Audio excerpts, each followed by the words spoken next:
Well, thank you very much, Secretary Nielsen, Acting Commissioner McAleenan, and the incredible Border Patrol agents, CBP officers who are doing an amazing job, ICE agents and officers who I know so many of you.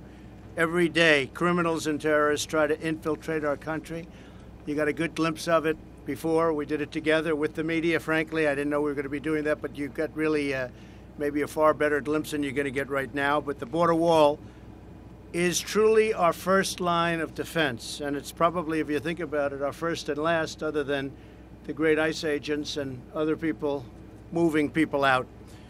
It'll save thousands and thousands of lives, save taxpayers hundreds of billions of dollars by reducing crime, drug flow, welfare fraud, and burdens on schools and hospitals.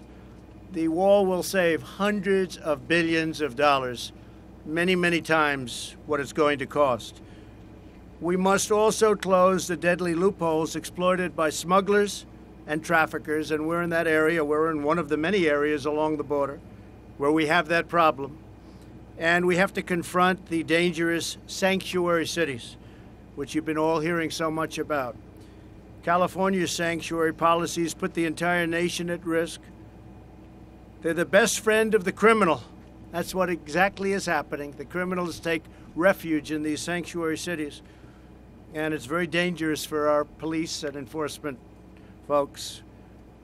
The smugglers, the traffickers, the gang members, they're all taking refuge.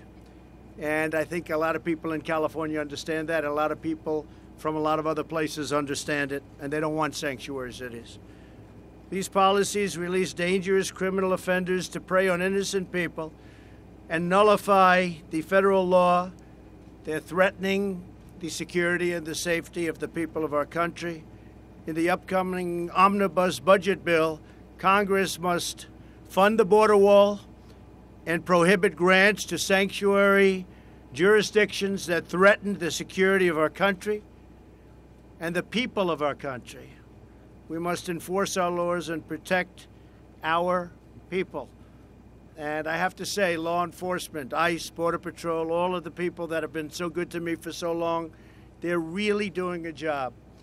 But our job, and I think we all understand, the job would be a lot easier if we weren't protecting criminals in the sanctuary cities. We had a great talk about it inside. Cooperation with Mexico is another crucial element of border security. DHS coordinates closely with the Mexican law enforcement, and we must absolutely build on that cooperation. Both countries recognize the need to stem the cross-border flow of illegal weapons, drugs, people, and cash. I have a great relationship with the President of Mexico, a wonderful guy, Enrique. Terrific guy. We're trying to work things out. We'll see whether or not it happens. I don't know that it's going to happen. He's a very good negotiator. He loves the people of Mexico, and he's working very hard. We'll see what happens. But we have to obviously have a couple of disagreements before we get there. You'll see over the next month whether or not it takes place in this administration, meaning his administration. They have an election coming up. I hear they have some very good people running, and they have some that maybe aren't so good. In any event, we'll handle it. I want to again thank everyone for being here today, and I want to again call on Congress to deliver a budget that protects our homeland and properly funds all of our law enforcement needs. I want to thank the Secretary. I want to thank ICE and the Border Patrol agents for their incredible work and their incredible bravery. I want to thank all of law enforcement on the border. It's a dangerous job. It's a tough job. And if you didn't have even these remnant walls, we call them remnant, they've been here for a long time. People don't say that, but they've been here for a long time. If you didn't have them, you would have crime in numbers that far surpass the numbers that you see today.